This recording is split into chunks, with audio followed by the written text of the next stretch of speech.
Well, look, let's go from Coles to Woolworths, which reports its full-year profit tomorrow. Let's bring in Laura Besarati from CommSec. Laura, look, Coles look pretty good today, so what's the market expecting of Woolworths?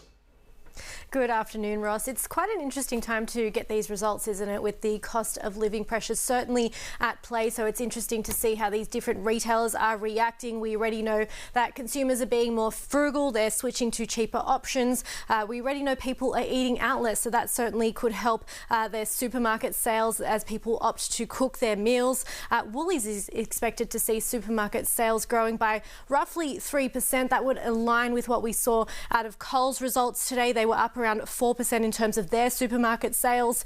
So it is likely to see a similar result from Woolies tomorrow. But one thing that could dampen their results potentially is a pullback in spending from Big W as customers pull back on discretionary spending. It's going to be fascinating to see that. We'll speak with Leah Weckert very, very shortly, the Chief Executive at Coles. But Fortescue also reports tomorrow. We heard from BHP, the big iron ore miner. So what's expected with Fortescue?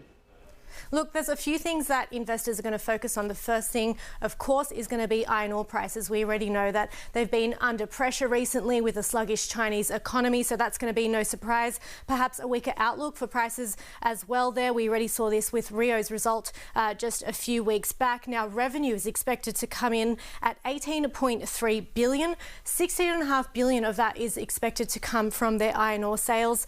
The other thing will be capital expenditure, which is expected to step up in FY25, and the last thing will of course be their dividend, Ross. I'll tell you what, great stuff. Laura Besarati, many thanks for your time today.